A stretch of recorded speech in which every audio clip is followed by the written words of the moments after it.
أعوذ بالله من الشيطان الرجيم. سأل سائل بعذاب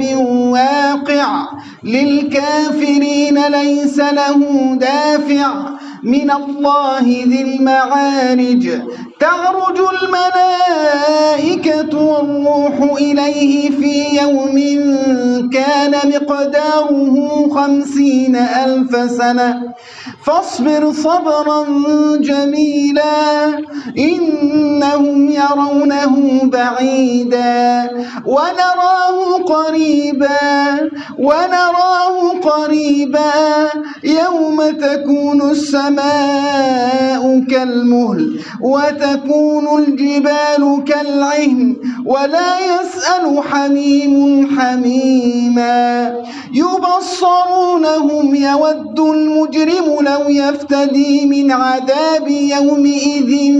ببنيه وصاحبته وأخيه وفصيلته التي تؤويه ومن في الأرض جميعا ثم ينجيه كلا إنها لظى نزاعة للشوى تدعو من أدبر وتولى وجمع فأوعى إن الإنسان خلق هلوعا إذا مسه الشر جزوعا وإذا مسه الخير منوعا إلا المصلين الذين هم على صلاتهم دائمون والذين في أموالهم حق معلوم للسائل والمحروم والذين يصدقون بيوم الدين والذين هم من عذاب ربهم مشفقون إن عذاب ربهم غير مأمون والذين هم لفروجهم حافظون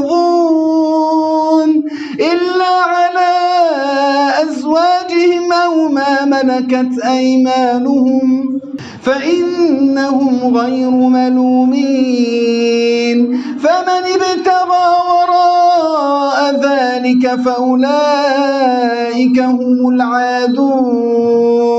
والذين هم لأماناتهم وعهدهم راعون والذين هم بشهاداتهم قائمون والذين هم على صلاتهم يحافظون أولئك في جنات مكرمون فما للذين كفروا قبلك مهطعين عن اليمين وعن الشمال عزين أيطمع كل امرئ منهم أن يدخل جنة نعيم كلا إنا خلقناهم مما يعلمون فلا أقسم برب المشارق والمغارب إنا لقادرون على أن نبدل خيرا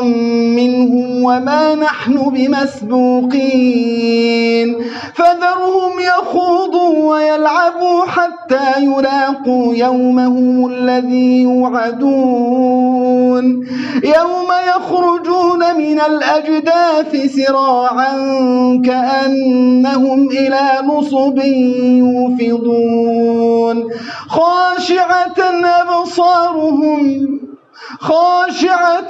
أبصارهم ترهقهم ذلة ذلك اليوم الذي كانوا يوعدون.